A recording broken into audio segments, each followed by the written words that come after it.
Bah, je suis au Talmud, mais ils ont de la chance parce que je suis pas obligée de faire, de rester à la page. Merci Hachem. Si Dieu veut, comme on dit. Alors, Pessarim, DAF 104a.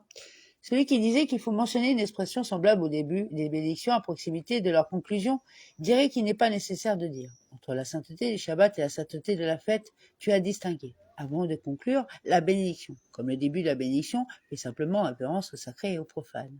Et selon celui qui a dit qu'il faut dire une phrase semblable aux conclusions des bénédictions à proximité de leur conclusion, il faut dire entre le caractère du sacré du Shabbat et le caractère sacré de la fête. Tu as fait la distinction?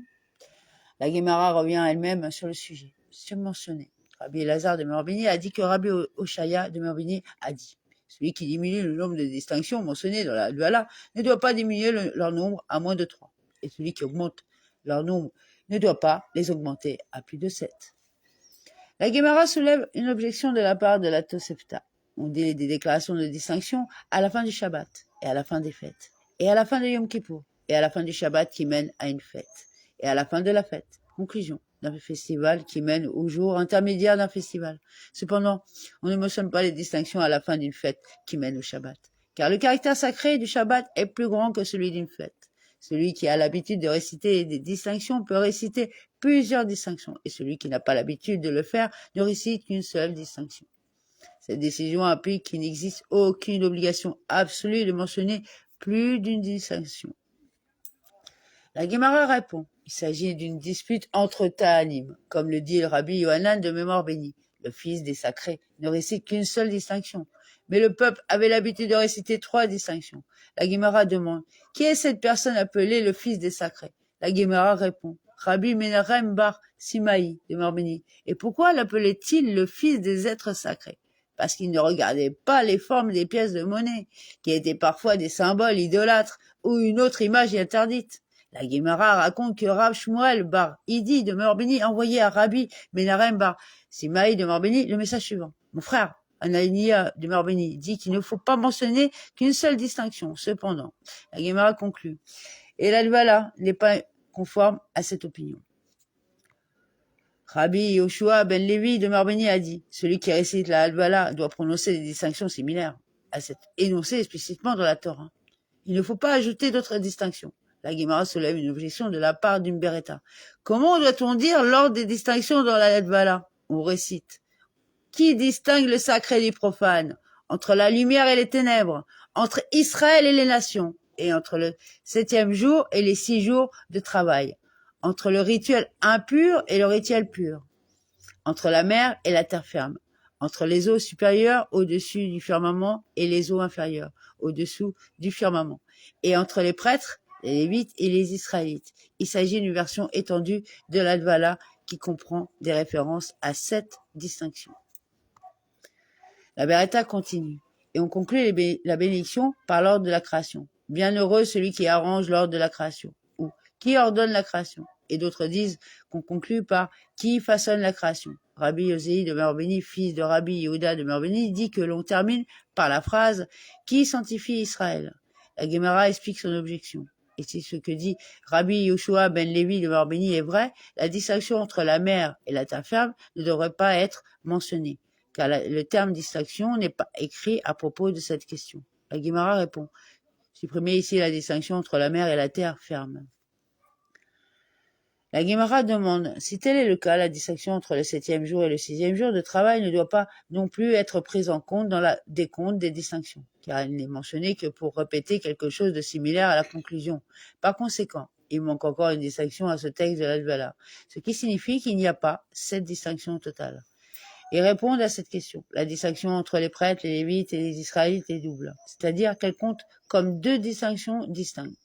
Une distinction existe entre les Lévites et les Israélites, comme il est écrit. En ce temps-là, l'Éternel sépara la tribu de Lévi pour porter l'arche de l'alliance de l'Éternel. Deutéronome 10, 8. Notre distinction est celle entre les prêtres et les Lévites, comme il est écrit. Les fils d'Amram, Aaron et Moïse. Et Aaron fut séparé, afin qu'il soit sanctifié comme un très saint. Lui et ses fils pour toujours. 1 Chronique 23, 13. La Guémara demande, quelle formule doit-on utiliser pour conclure la bénédiction de la Vala? Rav a dit que la bénédiction devrait se terminer par la phrase qui sanctifie Israël. Et Shmuel de Marbini a dit que la phrase finale est qui fait la distinction entre le sacré et le profane. La Guémara ajoute qu'Abéi de Marbini et certains disent que c'était Rav Yosef de Marbini l'a maudit. C'est-à-dire qu'il se mettrait en colère contre celui que concluait la bénédiction conformément à cette opinion de Rav. Il a été enseigné au nom de Rabbi Yoshua ben Hanania de Marbini, quiconque conclut la bénédiction de la Hadvala avec la formule combinée. Celui qui sanctifie Israël et fait la distinction entre le sacré et le profane. Dieu prolongera ses jours et ses années. Cependant, la Guémara déclare, et la Lara n'est pas conforme à cette opinion. Au contraire, la Lara est conforme à l'opinion de Shmuel de Marbini. La Guémara raconte, Oula de Marbini est venu par hasard à Pumbedikta. Rav Yehuda de Marbini dit à son fils, Rav Israq de Marbini, va lui apporter une corbeille de fruits en cardo. Et pendant que tu y es, observe comment il récite la Hadvala. Rav Israq de Marbini lui-même n'y est pas allé. À sa place, il lui envoya Abéi de Marbini, alors jeune étudiant. Quand Abéi de Marbini revint, Rav Israq de Marbini lui dit, comment Hula de Marbini a-t-elle récité la bénédiction de l'Hadvala? Abéi de Marbini lui dit, qu'Hula de Marbini avait dit, béni soit celui qui fait la distinction entre le sacré et le profane. Mais il ne dit rien de plus. Daf 104b. Rav Israq de Marbini se présenta devant son père.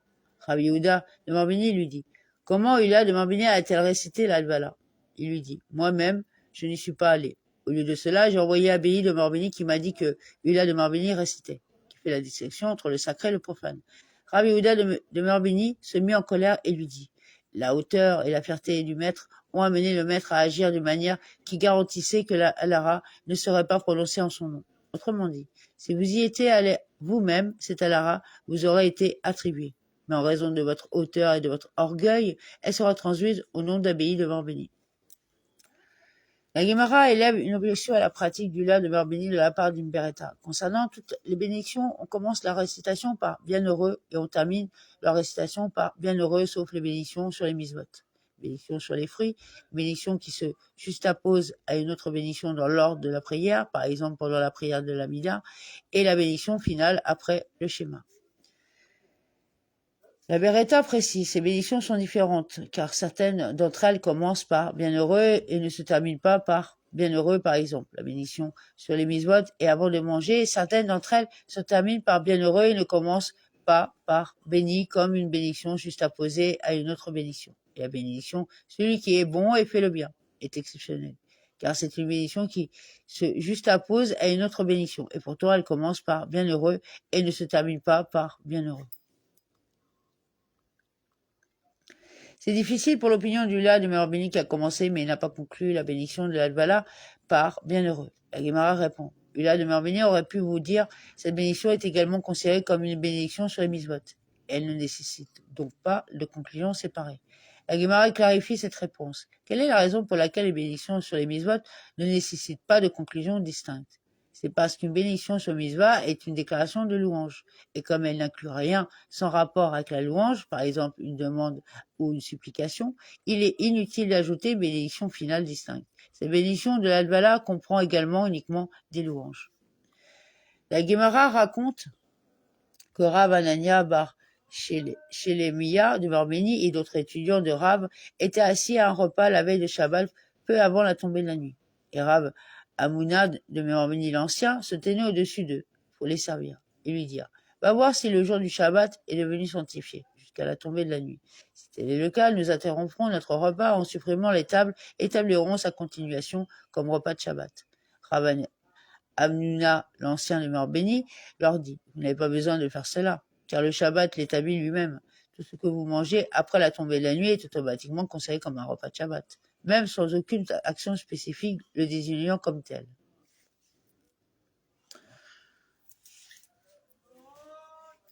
Daf 105a. Rav Amuna, l'ancien de Marbini, a expliqué sa décision. Comme l'a dit Rav, tout comme le Shabbat établit la consommation alimentaire comme un repas régulier et fixe en ce qui concerne la dîme, le Shabbat établit l'obligation de réciter le Kiddush. Généralement, on peut manger des produits sans dîme de manière occasionnelle et fortuite. Le Shabbat, cependant, la restriction d'un repas régulier et fixe s'applique même au repas occasionnel. Par conséquent, pendant Shabbat, il est totalement interdit de manger des produits dont les redevances et dîmes n'ont pas encore été séparés. De même, le Shabbat déclenche automatiquement l'obligation de réciter le Kiddush. Il est interdit de manger avant de l'avoir fait. Cette halakha indique que tout ce que l'on mange à ce stade est considéré comme faisant partie de son repas de Shabbat, même s'il ne retire pas la table et ne leur apporte pas. Ils en ont compris que, tout comme le début du Shabbat établit automatiquement l'obligation de réciter le Kiddush, de même sa conclusion établit l'obligation de réciter l'Halvala. Cela signifierait que l'on doit interrompre son repas pour réciter l'Halvala et tout ce que l'on mange après cela ne serait pas considéré comme faisant partie de son repas de Shabbat. Rav Amram de Merbeni leur dit, voici ce que Rav a dit. Le Shabbat établit une obligation de réciter le Kiddush, mais il n'établit pas une obligation de réciter l'Halvala. La Guimara commente, et cela s'applique uniquement en ce qui concerne l'interruption d'un repas que l'on a commencé avant la fin de Shabbat, et qu'on n'est pas obligé d'interrompre pour réciter la Hadvala. Cependant, on ne peut commencer un repas après la tombée de la nuit qu'après avoir récité la Hadvala. La Guimara ajoute, en ce qui concerne également l'interruption, nous avons seulement dit qu'il n'est pas nécessaire d'interrompre son repas. Mais en ce qui concerne la consommation d'alcool, qui est considérée comme moins important, non. Il faut interrompre sa consommation à la tombée de la nuit, même si l'on a commencé à boire avant la fin du Shabbat. Et en ce qui concerne la consommation également, nous avons seulement dit qu'il est interdit de boire après la tombée de la nuit avant l'Halvala en ce qui concerne le vin et la bière, qui sont des boissons importantes. Mais en ce qui concerne l'eau, cela ne nous pose aucun problème. On peut commencer à boire de l'eau même après la fin du Shabbat et avant d'avoir récité l'Halvala. La Guémara souligne que cette dernière déclaration est encore en désaccord avec l'opinion de Rav Huna de Marbeni. Comme Rav Huna de Marbeni a vu un certain temps boire de l'eau avant de réciter la Vala à la fin de Shabbat. Il lui dit, le maître n'a-t-il pas peur de mal appeler Askara, comme il a été enseigné au nom de Rabbi Akiva de Marbeni, que quiconque goûte quelque chose avant de réciter la Vala, sa mort viendra par Askara. Néanmoins, la Guémara note que les sages de l'école de Rav Ashi de Marbeni n'étaient pas exigeants en matière d'eau. Il s'abstenait seulement de boire des boissons plus importantes avant l'Halvala. Ravina de Marbeni a soulevé un dilemme devant Rav Naman bar Israq de Marbeni concernant celui qui n'a pas récité le Kiddush la veille de Shabbat, c'est-à-dire la nuit du Shabbat. Quelle est la halakha concernant sa capacité à réciter le Kiddush à tout moment au cours du Shabbat? Toute la journée? Peut-on réciter le Kiddush plus tard? Ou a-t-il perdu son opportunité en ne récitant pas le Kiddush au moment opportun? Rav Naman bar Israq de Marbeni lui dit du fait que les fils de Rabbi Iya de Marbeni disent que celui qui n'a pas récité l'Halvala à la fin du Shabbat peut réciter l'Halvala en tout moment au cours de la semaine entière. On peut déduire qu'ici aussi, celui qui n'a pas récité le Kiddush la veille du Shabbat peut réciter le Kiddush à tout moment de la journée. Ravina de Marbeni a soulevé une objection à l'opinion du Rav Naman bar Israq de Marbeni de la Tosefta. Les nuits de Shabbat et les nuits de fête. Il y a une misva de Kiddush autour d'une tasse. Et il y a une exigence de mentionner les caractères sacrés du jour dans la grâce après les repas. C'est-à-dire le paragraphe qui plaise Ratzed, le Shabbat, et qui se lève et viennent. Yahale, Veyavo, lors des fêtes. Le jour du Shabbat et des fêtes, il n'y a pas de misva de Kiddush autour d'une tasse, mais il est obligatoire de mentionner le caractère sacré du jour dans la grâce après les repas. Ravina de Marbeni explique son objection. Et si vous venez à l'esprit de dire que celui qui n'a pas récité le Kiddush la veille de Shabbat peut réciter le Kiddush à tout moment de la journée, même pendant le Shabbat et lors d'une fête, on constaterait qu'il est une misva du Kiddush sur une tasse. Car si l'on ne récite pas le Kiddush la nuit, on peut réciter le Kiddush le lendemain. Rav Naman bar Israq de Marbeni lui dit, le Tana n'enseigne pas les cas de simulation. En d'autres termes, le Tana ne prend pas en considération le cas rare de quelqu'un qui n'a pas récité le Kiddush la nuit du Shabbat. Ravina de Marbeni a soulevé une objection à l'opinion du Rav Naman bar Israq de Marbeni provenant d'une autre source. S'il y a un choix entre l'honneur du jour du Shabbat et l'honneur de la nuit, l'honneur du jour prévaut.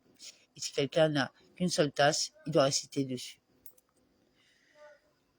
La sanctification du jour, c'est-à-dire le Kiddush la nuit, au début du Shabbat, car la sanctification du jour prime sur l'honneur du jour et sur l'honneur de la nuit.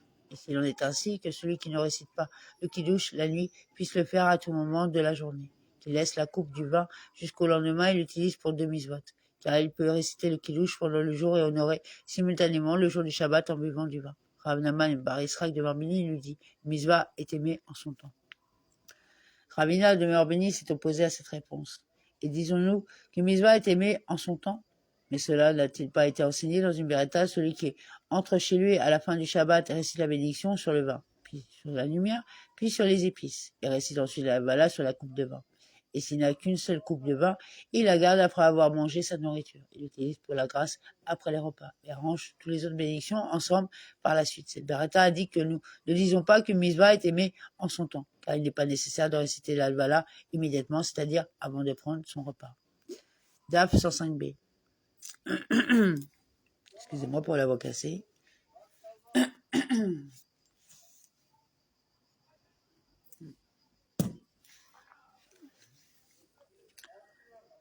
Il lui dit, je ne suis ni savant, ni un spéculateur, ni un personnage important. Au contraire, j'enseigne et j'arrange systématiquement les règles halakhiques.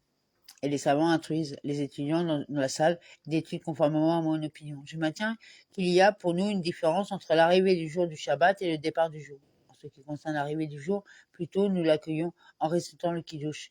Mieux c'est et nous exprimerons ainsi combien nous l'aimons.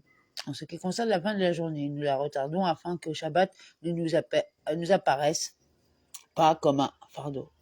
La Gemara souligne que l'on peut apprendre de cette Beretta à huit à la rote. La Gemara précise, apprenez-en que celui qui récite l'Alvala lors de la prière du soir doit également réciter l'Alvala sur une tasse. La Beretta déclare que celui qui rentre à la maison doit réciter la bénédiction sur le vin et l'Alvala, même s'il a probablement déjà récité l'Alvala lors de la prière du soir. Et apprenez-en que celui qui récite la bénédiction de la grâce après les repas a besoin d'une coupe de vin. Apprenez-en qu'une coupe de bénédiction nécessite une mesure minimale, car autrement, il aurait été possible à celui qui n'a qu'une coupe de vin de simplement la diviser en deux, de réciter immédiatement l'Alvala et d'avoir encore une coupe de vin restante pour la grâce après les repas. Et apprenez-en que celui qui récite la bénédiction doit goûter la nourriture sur laquelle il récite la bénédiction. Sinon, celui qui n'a qu'une seule coupe de vin pourrait l'utiliser à la fois pour l'Alvala et pour la grâce après les repas. Et apprenez-en qu'une fois qu'il a goûté le vin dans la coupe, il a disqualifié pour ne plus l'utiliser comme coupe de bénédiction. Et apprenez-en que même si quelqu'un a goûté de la nourriture après Shabbat, il récite néanmoins l'Alvala.